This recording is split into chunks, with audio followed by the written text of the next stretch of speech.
Good morning, class 7. This is your chapter number 6, lecture number 1, town traders and craftsman.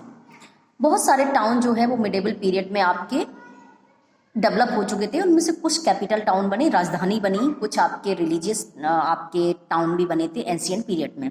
लेकिन जब Mongol, Turks और Mughals और Europeans आपके आए, उन्होंने बहुत सारे ट्रेड लिंक बनाए फॉरेन कंट्रीज के साथ में, और उन्होंने एक डेवलपमेंट का पाथ दिया और इन नए शहरों को एक ट्रेडिंग सेंटर बनाया। ठीक है, और यहाँ पर बहुत सारी पॉपुलेशन भी रहती थी जो कि केवल एग्रीकल्चर पर डिपेंड ना होकर दूसरे अलग मीन्स ऑफ प्रोडक्शन पर भी आपकी डिपेंड थी। बहुत सारे पर्शियन सोर्सेज जो मिडेबल पीरियड के हैं, उन्होंने बताया कि जो शहर होता था, सिटी, वो लार्ज टाउन के लिए शब्द इस्तेमाल किया जाता था, और कस्बा जो है वो आपका छोटे टाउन के लिए इस्तेमाल किया जाता था।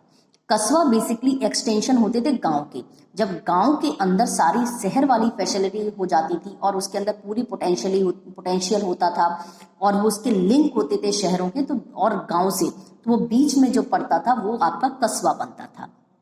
ठीक है, साउथ इंडिया में भी बहुत सारे सोर्स हमें ये बताते हैं कि बहुत सारे वहाँ पर आपके पत्तीनम थे, एम्पोरिया और वल्लापुरम जो कोस्टल टाउन थे, और इन दोनों के बीच में नगरम हुआ करते थे जो कि बिल्कुल कस्बा की तरह थे, नॉर्थ और दक्कन के। ठीक है, नगरम जो थे वो आपके सराउंडेड रहते थे बाकी सारे विलेजेस से, और ये एक लिंक प्रोवाइड कराते थे one place to another place, जहाँ पर मर्चेंट आते थे, जो चीज़ लोकली प्रोड्यूस नहीं होती थी वहाँ पर उससे चीज़ें खरीदते थे, फिर उनको आपका होलसेल में खरीदते थे और रिटेल में जाकर लोगों को बेचते थे। हमारे पास बहुत सारे लिटरेरी एविडेंस हैं 13वीं सेंचुरी के, कुछ ट्रैवलर अकाउंट्स भी हैं जो कि हमें बताते हैं कि किस तरीके से अर्बन सेंटर हमारे डेवलप हुए थे। कुछ मेजर टाउन जो है आपका दिल्ली था, मुल्तान, लाहौर, अहलवारा, कम्बे, कारा, लखनऊ था, दौलताबाद था, आगरा, मुसलीपट्टनम, सूरत, हुगली, पटना, ये ऐसे ट्रेडिंग सेंटर्स बने। ये जो टाउन थे वो ट्रेडिंग सेंटर बने और ज़्यादातर व्यापार इन्हीं शहरों से होता था। हमारे पास हालांकि ऐसा कोई सोर्स नहीं है जो हमें ये बता पाए कि यहाँ पर पॉपुलेशन साइज कितना होता था, लेकिन फिर भी आपका जो 1330 में जो इब्न बतूता दिल्ली आया, उसने विजिट किया, तो उसने बताया कि आपका जो दिल्ली सिटी थी वो आपकी इतनी पॉपुलेशन वाइज इतनी सबसे लार्ज सिटी आप मान सकते हैं लार्ज थी आपकी इस्लामिक ईस्ट की। अब कैटेगराइजेशन ऑफ टाउन, टाउन हमारे कैसे कैटेगराइज किए गए? कुछ टाउन जो है हमारे ट्रेडिंग नहीं करते थे। ठीक है, कुछ टाउन हमारे क्या करते थे, ट्रेडिंग नहीं करते थे, वो बल्कि अपनी मंदिरों की वजह से, दरगाहों की वजह से आपके लाइमलाइट में आए। ठीक है, आपकी क्या हुआ कि मिडेबल पीरियड में स्पेशली साउथ इंडिया में बहुत सारे टेम्पल्स बनाए गए जो आपके राजा महाराजा हुआ करते थे। उन्होंने क्या किया, बहुत पैट्रोन किया, संरक्षण दिया, मंदिरों को बहुत दान दिया। ठीक है, जैसे पल्लव पीरियड में था, या फिर आप चोल जो राजा थे, और उन्होंने बहुत सारा मंदिरों को दान दिया, बड़े भव्य और सुंदर मंदिर बनवाए, और जैसे जैसे ये मंदिर बनते चले गए उनके चारों ओर अर्बनाइजेशन आपका बढ़ता चला गया। लोग आए, बस गए उनके किनारे, किसी न किसी ऑक्यूपेशन को अडॉप्ट कर लिया। कुछ मंदिरों में आपके प्रीस्ट हो गए, मठों में काम करने लगे। ठीक है, कुछ लोग आपके मर्चेंट बने, उन्होंने दुकानें लगाई उसके आसपास। तो इस तरीके से मंदिरों के आसपास धीरे धीरे जो था वो एक अर्बनाइजेशन हो गया, उसके आसपास पूरा शहर बस गया, और ये आपके मंदिर जो थे वो आपका सेंटर बने, ट्रेडिंग सेंटर भी बने। जैसे आपका मदुरई पूरा टाउन जो है वो टेम्पल के बेस पर ही बसा।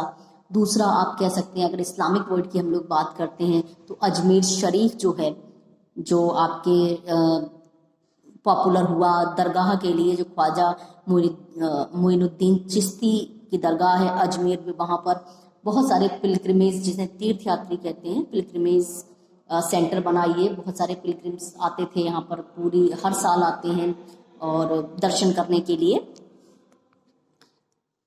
एडमिनिस्ट्रेशन और कोर्ट टाउन, एडमिनिस्ट्रेटिव और कोर्ट टाउन, देखिए वो बहुत सारे नए टाउन जो डेवलप हुए थे सल्तनत पीरियड के टाइम में, वो सेंटर बने पावर का। बहुत सारे जो मेंबर्स होते थे रूलिंग क्लास के, वो आपके रहना चाहते थे जहाँ इक्ता हेडक्वार्टर्स में, अपने सैनिकों के साथ में इक्ता हेडक्वार्टर में रहते थे। ये बेसिकली इक्ता जो हेडक्वार्टर्स थे वो अर्ली फेज में कैंप सिटीज बने, और ज़्यादातर 13वीं सेंचुरी टाउन जो थे इनफैक्ट उन्हें इक्ता हेडक्वार्टर ही कहा जाता था। जैसे हांसी था, कारा था, अहलवारा था। और अगर कोर टाउन की बात करते हैं, वो सेंटर थे एडमिनिस्ट्रेशन का, यानी सारा कामकाज जो है वो आपका कोर टाउन से किया जाता था। इसमें बहुत सारी फैसिलिटीज़ होती थी डे टू डे एक्टिविटीज़ के लिए। ये टाउन सर्वाइव करते थे रेवेन्यू कलेक्शन पर। रेवेन्यू कलेक्शन मतलब टैक्स जो आपके पीजेंट से लिया जाता था, फार्मर से लिया जाता था, एग्रीकल्चर प्रोडक्ट पर या दूसरे पानी पर, दूसरे सोर्सेज से जो लिया जाता था, उस पर ये शहर आपके सर्वाइव करते थे। ठीक है, आपका जो रेवेन्यू होता था वो कैश में लिया जाता था पीजेंट से, और जिन्हें ये फोर्स करा जाता था कि वो अपना प्रोड्यूस या अपनी फसल जो है फील्ड से ला के मर्चेंट्स को दें या फील्ड से ही मर्चेंट को दे दें, तो मर्चेंट उसको कैरी करके ले जाते थे टाउन में, और needs giving rise to the trade system, और इसकी वजह से ट्रेड सिस्टम आपका बढ़ता चला गया।